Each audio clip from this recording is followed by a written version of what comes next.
Assalamualaikum warahmatullahi wabarakatuh. Semoga semua kebaikan terlimpah kepada kita semua. Amin ya rabbal alamin. Seperti hari-hari biasa, setelah selesai menunaikan sholat subuh, Abu Nawas melanjutkan aktivitasnya dengan mencari kayu di hutan. Namun, naas menimpanya. Saat ia menebang pohon, bajunya sobek terkena dahan ranting. Ketika ia sudah mendapatkan banyak kayu, ia pun bingung, harus langsung menjualnya ke pasar atau pulang dulu untuk ganti baju. Kalau aku pulang dulu, pasar sebentar lagi tutup, dan aku pasti nggak bisa menjualnya hari ini, pikir Abu Nawas. Karena pada hari itu ia sedang membutuhkan uang, ia memutuskan untuk langsung ke pasar dengan mengenakan baju yang sobek-sobek. Setibanya di pasar, ia pun langsung menjual semua kayu bakarnya. Alhamdulillah, hari ini dapat rezeki yang lumayan, kata Abu Nawas bersyukur. Kayaknya istirahat dulu enak nih, badanku rasanya capek sekali, kata Abu Nawas dalam hati. Kemudian ia duduk di teras pasar sambil memainkan kepingan uang emas hasil dari jualan kayu bakarnya. Tidak berselang lama, lewatlah seorang penipu di hadapannya. Melihat penampilan Abu Nawas dengan baju sobek-sobek dan kumal, ia mengira Abu Nawas adalah orang gila. Maka terbesitlah niat jahat pada diri si penipu. Ia pun segera menghampiri Abu Nawas. "Hei kawan, sedang apa kamu di sini?" kata si penipu berbasa-basi. Mendapat pertanyaan demikian, Abu Nawas pun menjawab sekenanya. "Ini nih, lagi mainin kepala raja." "Hah? Maksudnya gimana?" tanya si penipu kebingungan. "Ya coba lihat, bukankah kepingan ini gambarnya kepala raja?" jelas Abu Nawas. Mendengar hal itu bertambah yakinlah si penipu bahwa Abu Nawas adalah orang gila. Dalam hati ia berkata, "Semua kepingan uang kan memang bergambar raja, mau itu uang emas ataupun uang perak. Berarti orang gila ini nggak tahu uang." Akhirnya muncullah sebuah ide untuk memperdayai Abu Nawas. "Hei kawan, aku punya banyak kepingan bergambar raja. Kalau mau, kamu boleh menukarnya. 1 kepingan punyamu, aku tukar dengan 2 kepingan punyaku. Nah, jadinya kan kepingan uangmu bertambah banyak," ujar si penipu. Ia pun lalu menyodorkan beberapa kepingan uang perak di tangannya. Melihat hal itu, Abu Nawas menatap tajam si penipu. "Dasar manusia licik, dia kira aku nggak bisa membedakan mana uang emas mana uang perak," batin Abu Nawas. Menyadari dirinya akan ditipu, Abu Nawas malah sengaja mengerjainya. "Wah, aku mau, tapi ada syaratnya," kata Abu Nawas. "Apa syaratnya? Katakan saja," balas si penipu kegirangan. Dia mengira tipuannya kali ini akan membuahkan hasil. "Syaratnya gampang, kamu harus merangkak sejauh 5 meter, pinta Abu Nawas. Si penipu agak heran dengan permintaan yang aneh itu. "Loh, kenapa harus merangkak?" tanya si penipu penasaran. "Karena aku rindu dengan keledaiku, dia telah lama mati meninggalkanku," jawab Abu Nawas berpura-pura. "Oh begitu. Jangan khawatir, aku akan mengobati kerinduanmu itu," balas si penipu. Tanpa menunggu lama, si penipu pun langsung melakukan apa yang diinginkan oleh Abu Nawas. Ketika ia berjalan merangkak, Abu Nawas mengikutinya dari belakang sambil berteriak kepada orang-orang di pasar. "Hei semuanya, lihatlah keledai baruku ini. Dia bukan hanya penurut, tapi juga pintar. Dia bisa membedakan mana kepingan uang emas dan mana kepingan uang perak." Orang-orang yang mendengar teriakan Abu Nawas pun tertawa terpinggal-pinggal. Sedangkan si penipu yang mengetahui dirinya sedang dikerjai, segera bangkit berdiri dan berlari meninggalkan kerumunan orang-orang.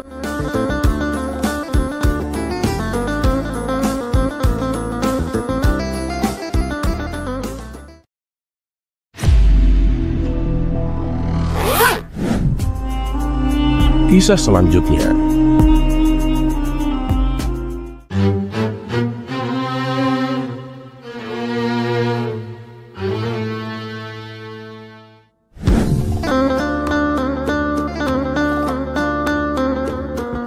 Assalamualaikum warahmatullahi wabarakatuh. Semoga semua kebaikan terlimpah kepada kita semua.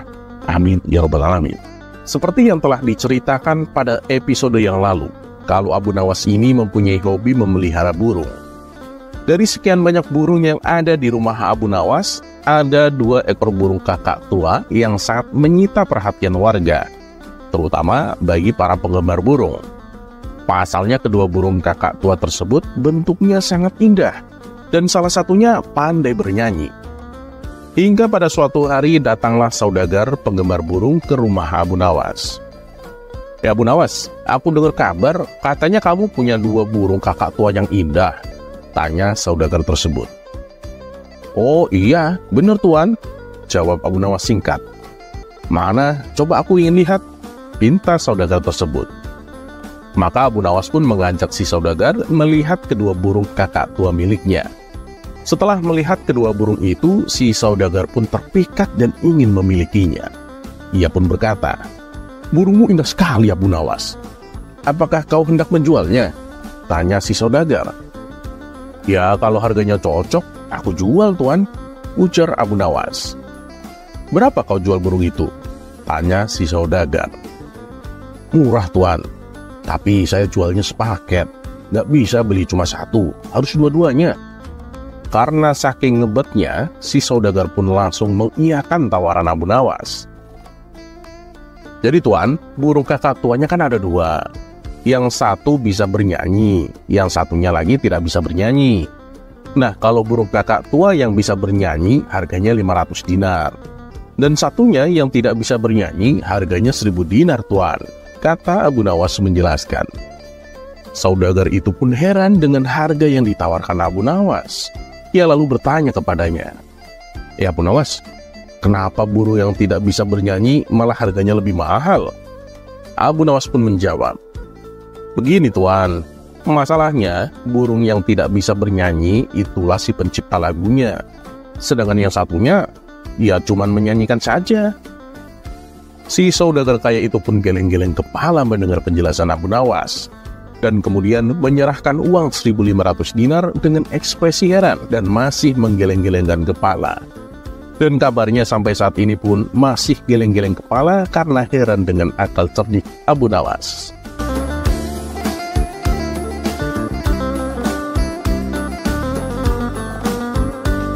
Terlepas apakah cerita ini adalah cerita fiksi atau kenyataan, teruslah berbuat kebaikan.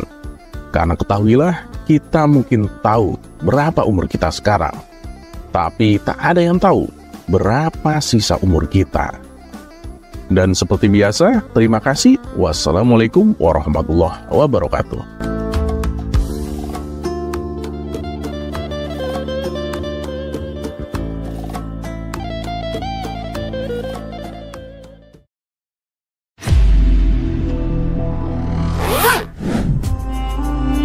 Kisah selanjutnya.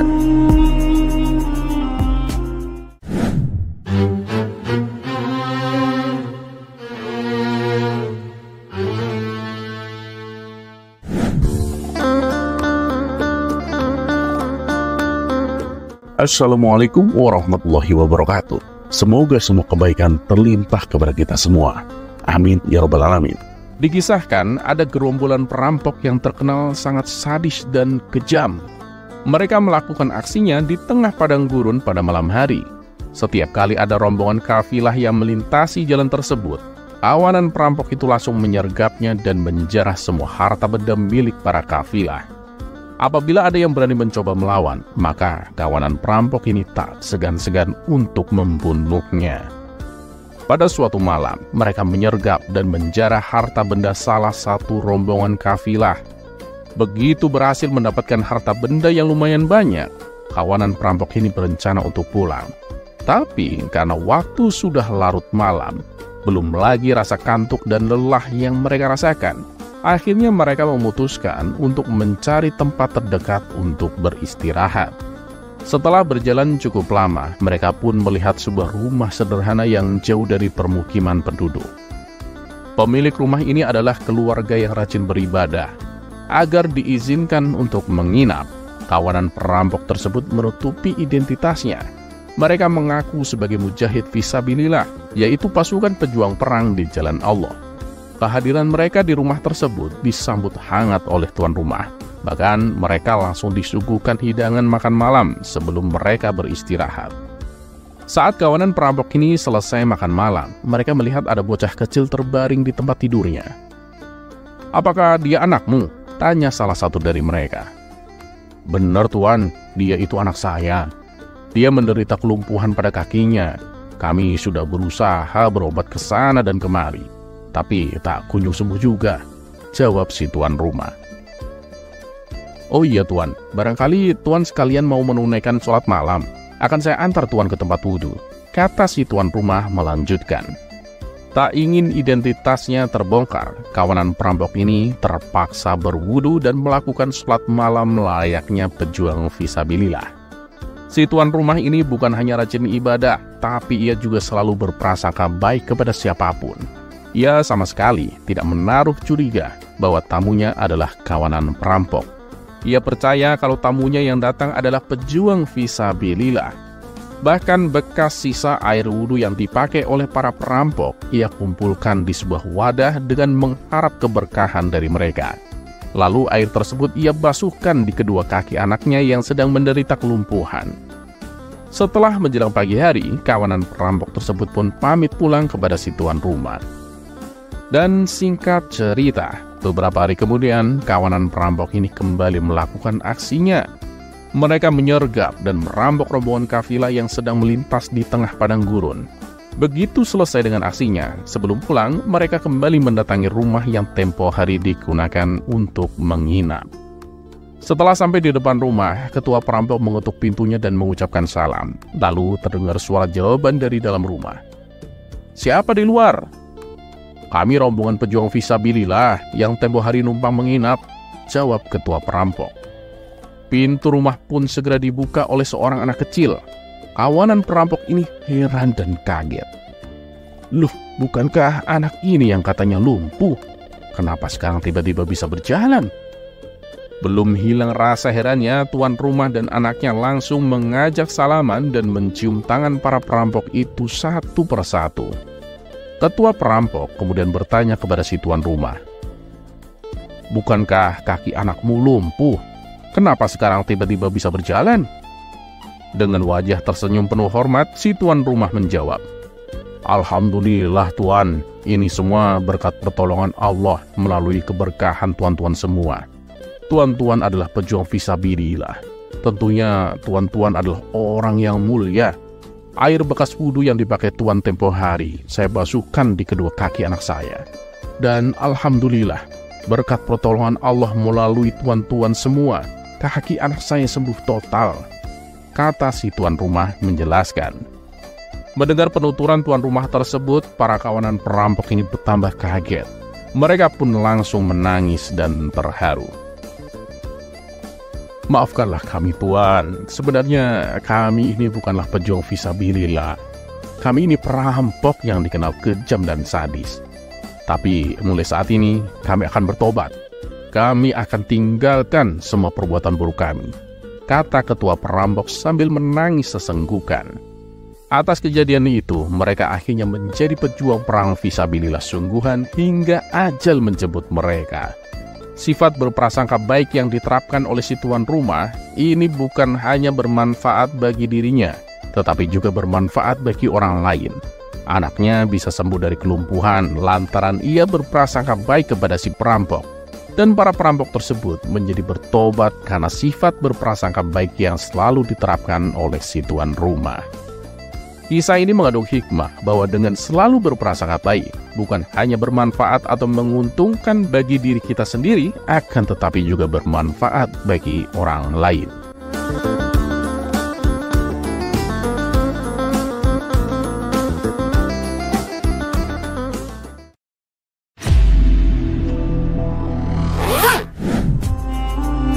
Kisah selanjutnya.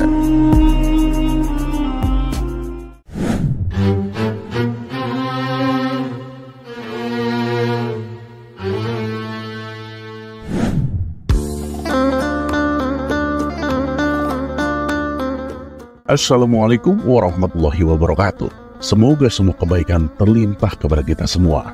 Amin ya rabbal alamin. Dikisahkan ada saudagar kaya yang suka semena-mena kepada orang kecil. Dan dengan kekayaannya inilah ia pergunakan untuk mendekati para pejabat istana, terutama para hakim. Sehingga apabila ia terlibat suatu masalah, ia selalu luput dari hukuman. Saudagar ini mempunyai istri yang cantik jelita, dan karena saking cantiknya, si saudagar merasa cemburu apabila ada orang lain yang menatapnya, dan ia tak segan-segan untuk memukul orang tersebut. Dan ketika perbuatannya diadukan kepada hakim, ia tak pernah dijatuhi hukuman. Sang hakim malah membebaskannya. Itu dikarenakan si saudagar sering memberi hadiah kepada para hakim. Dan suatu ketika, si saudagar dan istrinya ini berjalan-jalan untuk mencari udara segar.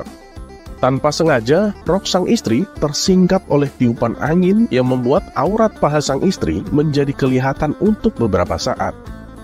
Dan kebetulan juga, waktu itu ada orang lain yang sempat melihatnya. Orang itu adalah Hasan, tetangga sekaligus sahabat Abu Nawas. Akibatnya si saudagar pun menjadi geram dan menuduh Hasan telah berbuat asusila kepada istrinya. Tentu saja Hasan membantah dan menganggap tuduhan si saudagar hanya mengada-ngada. Keduanya pun terlibat cekcok yang membuat perhatian warga. "Ya dah, kita ke rumah Tuan Hakim saja, biar dia yang menentukan hukuman apa yang pantas untukmu," ancam saudagar kaya. Sesampainya di rumah Tuan Hakim, si saudagar mengadukan permasalahannya. "Tuan Hakim, saya ingin supaya orang ini dihukum seberat-beratnya," kata si saudagar. Tapi kali ini Tuan Hakim tak berani berpihak kepada si saudagar seperti yang sudah-sudah. Karena orang yang dituduhkan si saudagar adalah Hasan, sahabat akrabnya Abu Nawas.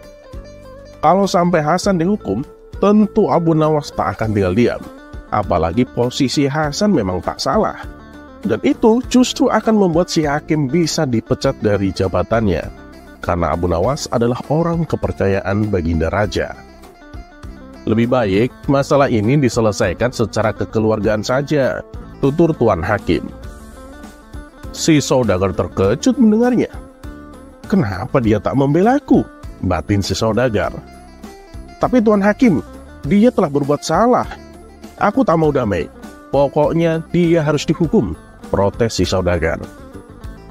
"Baik, kalau kamu masih ingin kasusmu ini berlanjut, silahkan datang ke istana dan adukan langsung kepada baginda raja," saran Tuan Hakim.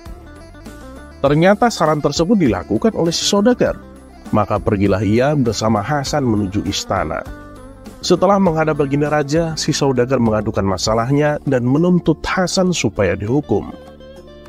Abu Nawas yang juga sedang berada di istana dimintai pendapatnya oleh baginda raja. "Bagaimana menurutmu, Abu Nawas? Silahkan tangani kasus ini dan memberikanlah keputusan yang adil," perintah baginda raja. "Siap, Paduka Yang Mulia," jawab Abu Nawas. Lalu Abu Nawas berkata kepada si saudagar, "Jadi kau anggap Hasan telah berbuat asusila kepada istrimu meskipun dia melihatnya secara tidak sengaja?" tanya Abu Nawas. "Ya, benar, dan aku ingin Hasan dihukum," timpal si saudagar. "Baiklah, walaupun Hasan itu sahabatku, tapi aku akan berbuat adil menangani kasus ini." Hasan, karena kau telah berbuat asusila, maka kau harus menjalani hukuman. Ayo ikut aku ke dalam penjara, kata Abu Nawas. Hasan pun kaget dan tak percaya. Kenapa Abu Nawas malah membela si saudagar? Padahal tuduhan tersebut tidak benar adanya. Sementara si saudagar tertawa girang melihat Hasan akan dipenjara. Tapi ketika Hasan akan memasuki ruangan penjara, tiba-tiba Abu Nawas menghentikannya. "Tunggu Hasan, apakah kau sudah melihat penjara itu?" tanya Abu Nawas. "Sudah, aku sudah melihat," jawab Hasan. "Nah, berarti kau sudah menjalani hukumanmu. Sekarang silahkan pulang ke rumah," balas Abu Nawas. Mendengar keputusan tersebut, si saudagar tak terima. "Hukuman apa-apaan ini? Masa cuma melihat ruangan penjara dianggap sudah menjalani hukuman?" protes saudagar kaya. Abu Nawas lalu menjelaskan kepada si saudagar, "Ya, karena tuduhan yang kau ajukan juga seperti itu. Kamu anggap Hasan telah berbuat asusila hanya karena melihat aurat paha istrimu, kan? Kalau begitu, dia juga sudah dianggap menjalani hukuman cukup dengan melihat ruangan penjara saja," jelas Abu Nawas. Melihat hal itu, Baginda Raja pun memuji akan kecerdikan Abu Nawas. Sementara si saudagar kaya harus menelan kekecewaan. Ia pun pergi meninggalkan istana dengan perasaan dongkol.